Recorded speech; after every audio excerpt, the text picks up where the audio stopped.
It happened in Fairfield, Montana, a small farming town with a population of just under 800 people, where everyone knows everyone, and things like aliens are jokes you tell around a campfire.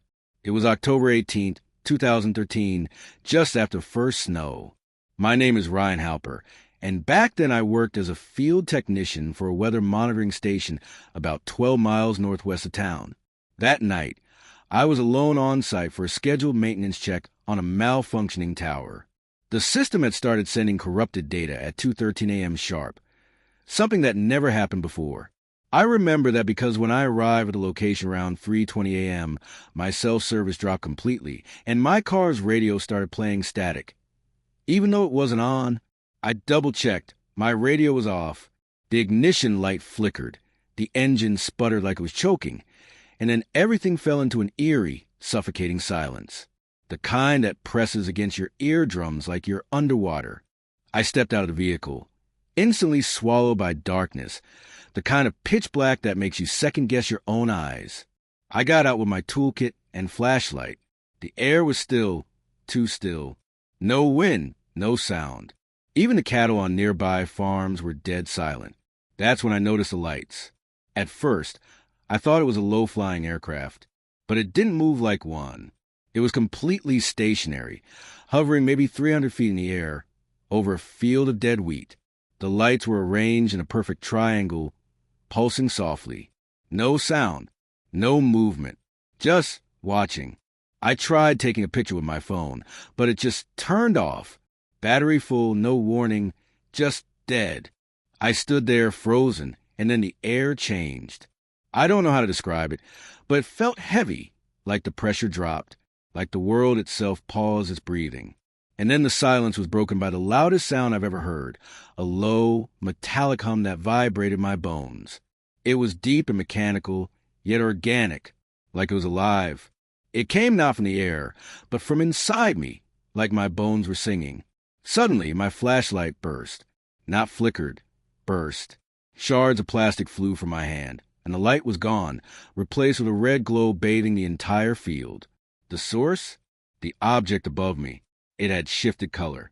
The pulsing triangle was now bleeding crimson, casting long, unnatural shadows across the wheat. My body felt locked, paralyzed, but I wasn't cold. I wasn't scared either. I was calm, too calm, like something had overridden my instincts. And then a beam of light, thick like a spotlight but with no visible source, descended from the center of the craft. It wasn't like in movies where people get lifted up. This light pushed down on me like a pressure wave, pinning me to the dirt. I couldn't scream, couldn't blink, and just when I thought I'd pass out, everything stopped. No warning, no fade, just gone. I was lying on the ground, freezing, shaking. The object had vanished. The field was untouched, except for a perfect circle burned into the earth where I had stood. I scrambled to my feet, grabbed my toolkit. Half the tools were missing, and ran back to the truck. The dashboard clock was blinking 6:47 a.m. I had been out there for over 3 hours, but it felt like minutes. The sun was already breaking the horizon, painting the sky in pale orange. My truck's engine started like nothing had happened, but the gas gauge, which was full when I arrived, now read empty. I drove back to town in complete silence. I didn't turn on the radio. I didn't look in the mirrors. I didn't even breathe normally until I saw the Fairfield Water Tower peeking through the trees. The next day, everything changed. I had a rash on the back of my neck. 3 perfect circles arranged in a triangle, matching the lights I saw. My skin burned like it was sun-scorched, even though it had been freezing that night. I started getting nosebleeds. Random ones. Heavy. I'd never had one in my life before that. My sleep changed too. I'd close my eyes and be back there. Not dreaming, reliving.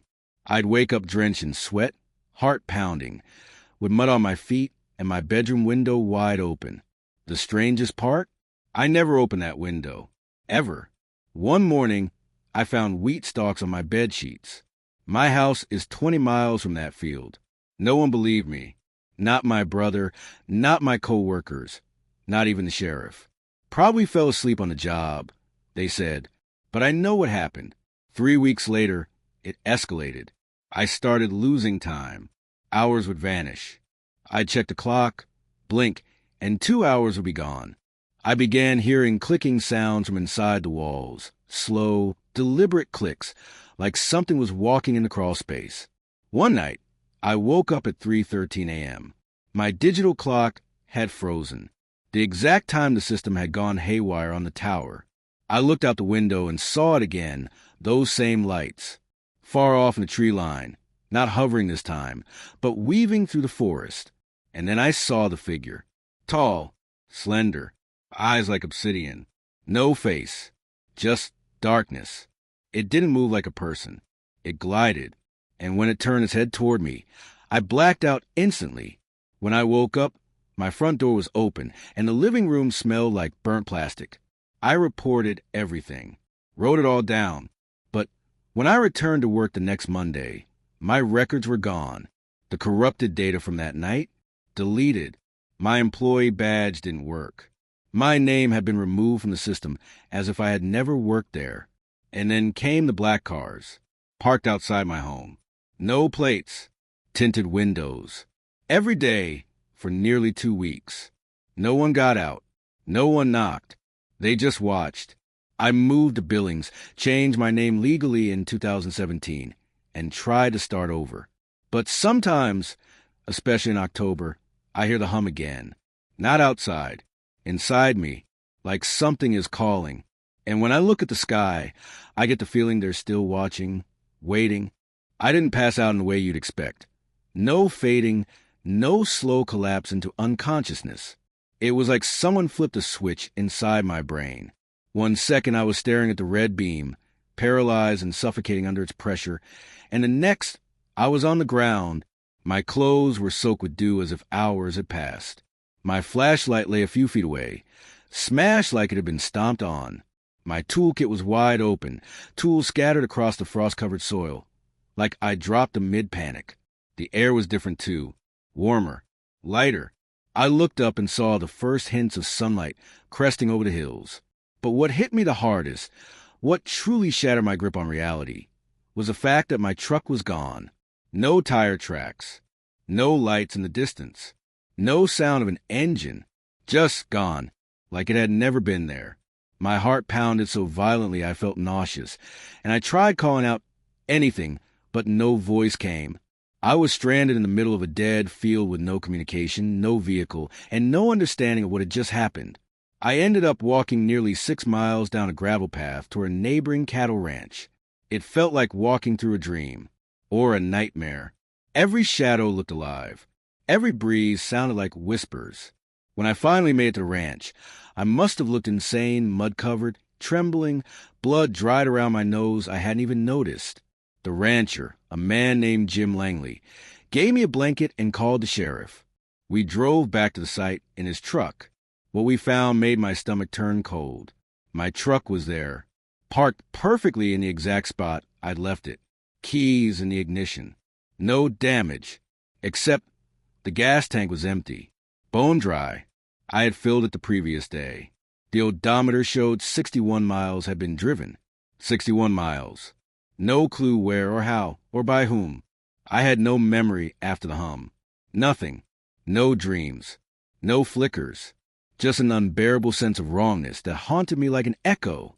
That feeling didn't go away for weeks. It stayed with me like static in the back of my brain, like something had been left inside me. And then the symptoms started. 3 nights later, it began with the nosebleeds, not just light trickles. Streams of blood that would pour down my face without warning. They'd ruin shirts, stain pillows. Then came the migraines. Pressure behind the eyes.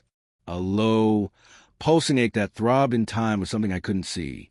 I'd wake up at exactly 3:13 a.m., the same time the system had first glitched, drenched in sweat, sometimes shaking, sometimes not alone.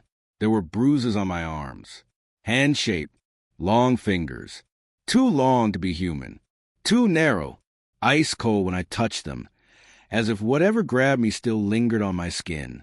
One morning, I found something worse. My bed sheets were covered in slimy, translucent prints. Not dirt, not moisture, Something biological. My dog refused to sleep in my room anymore. He'd whimper at the door and claw to be let out. And every time I looked out the window, I saw it. A figure, just standing, always at the tree line. Tall, skeletal, no mouth, eyes like black marbles that swallowed the light. Just watching. Every night, same place, unmoving, unblinking. I told the local police.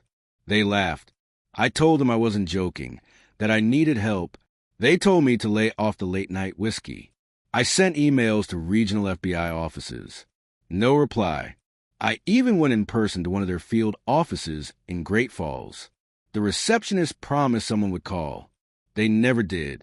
But 2 weeks later, at exactly 6:47 a.m., the same time I had awoken in that field, there was a knock at my door. 2 men, black suits, black car outside, no license plate. They didn't introduce themselves, didn't flash badges, just stood there with emotionless expressions. The one on the left spoke first. You didn't see anything. That's all. No threats, no questions, just a flat mechanical voice. Then they turned and left. My phone glitched that night. It wiped itself clean. Every message, photo, and video, gone. My laptop wouldn't even turn on. And the work reports I'd written about the tower malfunction, deleted from the company's database. Maintenance logs changed to show I never went out that night. It was as if the whole thing had been erased, but not forgotten, because to this day, I still carry the scars, physical and otherwise. Around every October 18th, I wake up with the same bruises, in the same spots, in the same pattern, triangle-shaped.